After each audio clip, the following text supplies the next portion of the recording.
Quand on regarde l'évolution de la recherche de la requête Norman sur Google Trends, le résultat est assez frappant.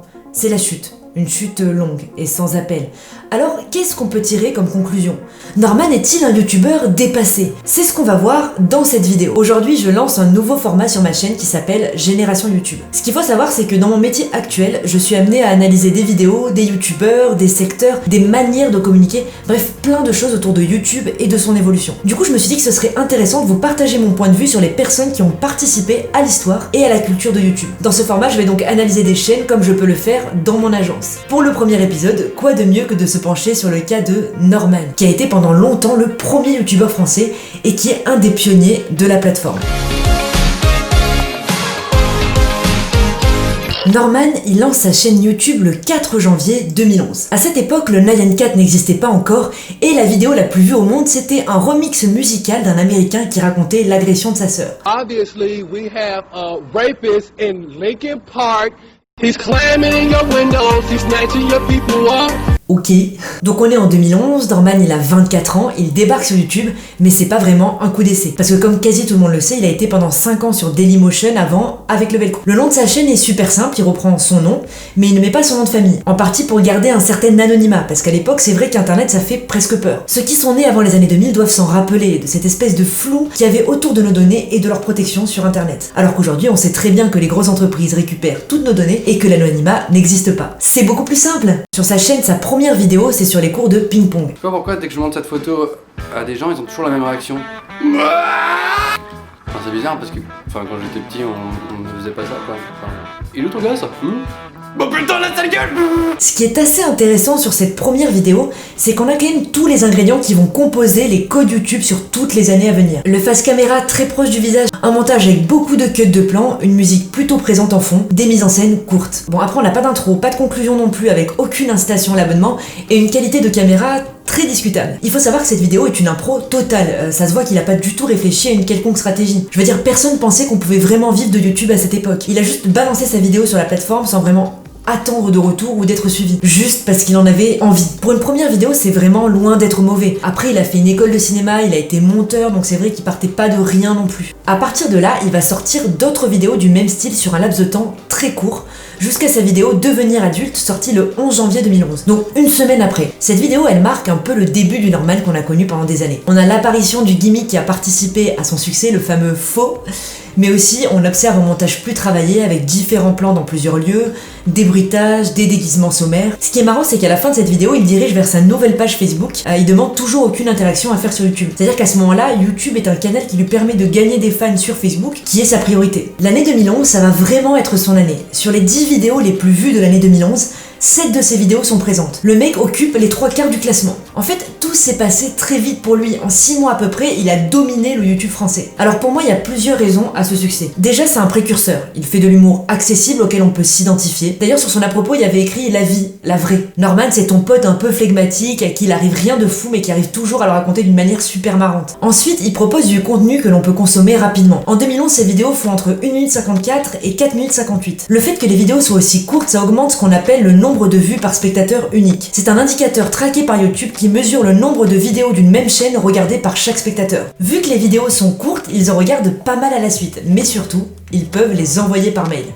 Oui, ça se faisait vraiment à l'époque. Et ça a grandement favorisé la popularité de pas mal de vidéos. Pour créer cette dynamique, il a aussi publié beaucoup.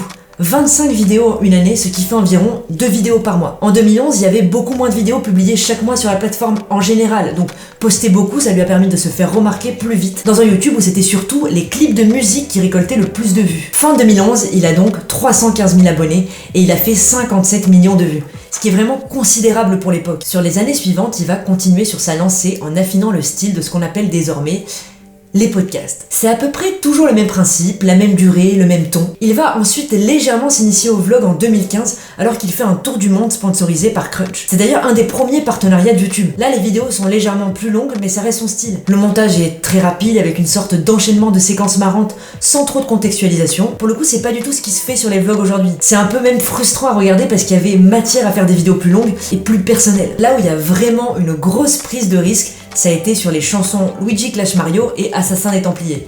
Parce que là, on a vraiment un budget conséquent avec de grosses équipes, une écriture soignée, mais aussi pas mal de guests connus. D'ailleurs, aujourd'hui, ce sont toujours les vidéos les plus vues de sa chaîne. Et justement, quand on regarde les vidéos qui ont fait le plus de vues sur sa chaîne, c'est soit des podcasts, soit des musiques. Et en plus de ça, ce sont des vidéos qui datent d'il y a au moins 5 ans. Sa dernière vidéo qui a dépassé les 10 millions de vues, c'était celle sur le fait qu'il allait devenir papa, et c'était il y a plus d'1 an. En fait, dès qu'il tente une vidéo différente d'un podcast ou d'une musique, le public ne semble pas être trop au rendez-vous. Alors bien sûr, c'est à relativiser parce qu'il fait des millions de vues, quelle que soit la vidéo qui sort. Mais comparé à ses stats d'avant, on observe quand même une décroissance globale. Alors, est-ce qu'on peut dire que la chaîne de Norman périclite? Pour répondre à cette question, on va analyser les performances de la chaîne depuis 2017. Et pour ça, je vais utiliser un outil qui s'appelle Wizdeo. On va commenter les chiffres ensemble, vous allez voir. Aujourd'hui, le spectateur type de Norman, c'est un mec entre 18 et 24 ans. Ce sont donc des gens qui étaient très jeunes à l'époque où Norman a commencé sur YouTube. Ils avaient entre 7 et 13 ans. Et ces personnes-là, en fait, elles sont restées fidèles à sa chaîne. Là, on peut voir qu'il a un peu de mal à convertir et à intéresser les plus jeunes de la plateforme. Mais si on veut voir si la chaîne fonctionne toujours aujourd'hui, il faut regarder 2 choses.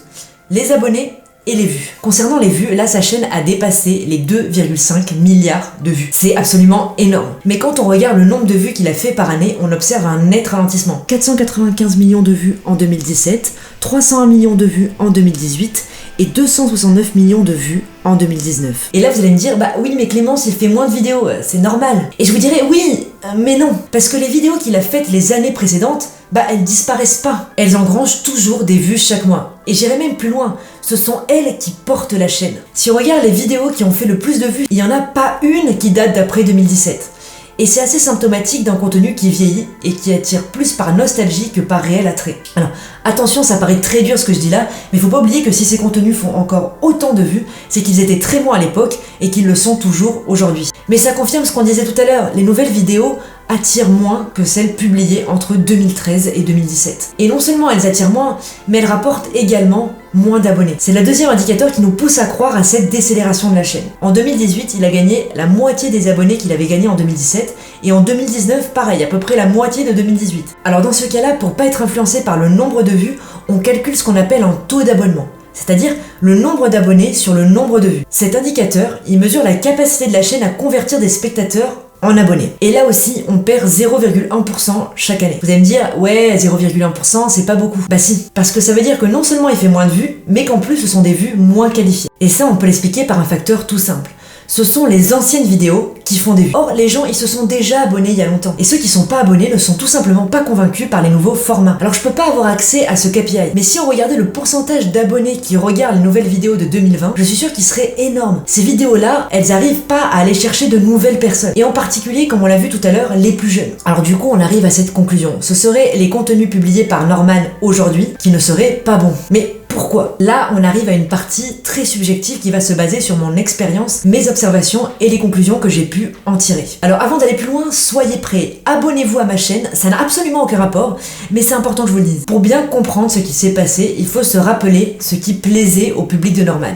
En fait, c'était cet humour un peu inédit d'un mec comme tout le monde qui racontait des choses auxquelles tout le monde pouvait s'identifier. Les médias de l'époque l'appelaient d'ailleurs l'adolescent, moitié ado, moitié adulte. Un peu à la Orelsan en fait. Et les ados des années 2000-2010, ils sont en plein là-dedans. Mais évidemment, plus il évolue et il devient connu, moins il est un mec normal et plus les sujets paraissent un peu déconnectés. Parfois on a la désagréable impression que ça le fait plus kiffer, qu'il joue un rôle. C'est logique en soi, sa chaîne suit une évolution classique. Il débute comme un ado un peu renfermé, il se dévoile et tente de nouvelles choses, et il construit sa vie et devient un adulte. L'adolescent des débuts n'est plus. Et là est tout l'enjeu. Vous allez me dire, le fait qu'il devienne papa devrait toucher pas mal de gens. Oui, c'est vrai, mais en fait, c'est pas son cœur de cible. Ceux qui regardent sa chaîne sont trop jeunes pour être pères. On l'a vu tout à l'heure, ils avaient entre 18 et 24 ans. Et d'ailleurs, petit clin d'œil à cette transition, son à-propos est passé de « la vie, la vraie » à « je fais des vidéos YouTube depuis » toujours. Comme pour souligner sa place de presque légende dans le YouTube game français. Et puis il y a un autre facteur, les podcasts. Norman a du mal à sortir de sa zone de confort. Et les stats ne l'encouragent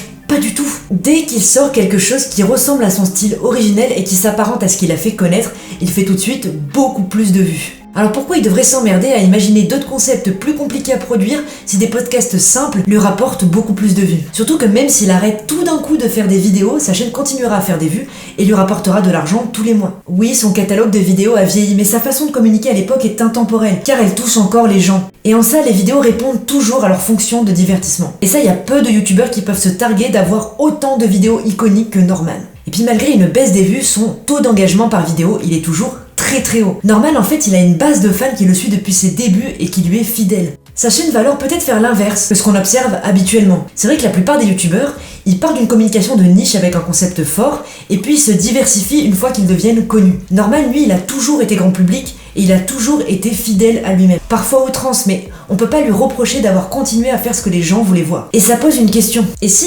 l'évolution de sa chaîne, ce serait justement de devenir une niche? Bon, relative bien sûr, mais une chaîne moins mainstream qui ressemble plus à celui qu'il est devenu qu'à celui qu'il était. Peut-être qu'arrêter d'essayer de plaire à tout le monde pourrait le libérer de ses chaînes et de son image. Bien sûr, c'est une prise de risque, mais ne pas évoluer du tout pourrait marquer le début d'une longue descente aux enfers pour sa chaîne. Parfois, il vaut mieux sacrifier quelques abonnés qui vous freinent que les tirer comme un poids derrière. Parce qu'avant tout, les youtubeurs, ce sont des passionnés. Et dès qu'ils font des vidéos sans cœur, sans âme, ça se ressent immédiatement. J'espère que cette vidéo vous a intéressé autant que j'ai pris de plaisir à la faire. Norman, si tu te perds sur ma chaîne YouTube et que tu tombes sur cette vidéo, cette vidéo n'a pas du tout vocation à décrédibiliser ton travail. C'est toujours plus facile de prendre du recul et de commenter le parcours des autres, c'est beaucoup plus dur de s'en approcher. En tout cas, d'autres vidéos de ce style devraient arriver sur ma chaîne en complément de l'autre format que j'ai lancé il y a plus d'un mois. Donc abonnez-vous pour ne pas louper les prochaines vidéos, lâchez un pouce bleu si vous voulez m'encourager parce que c'est pas mal de taf, je vous avoue, et n'hésitez pas à me suggérer d'autres youtubeurs à analyser en commentaire. Évidemment, je lis tout. Je reviens bien vite sur vos écrans, ciao!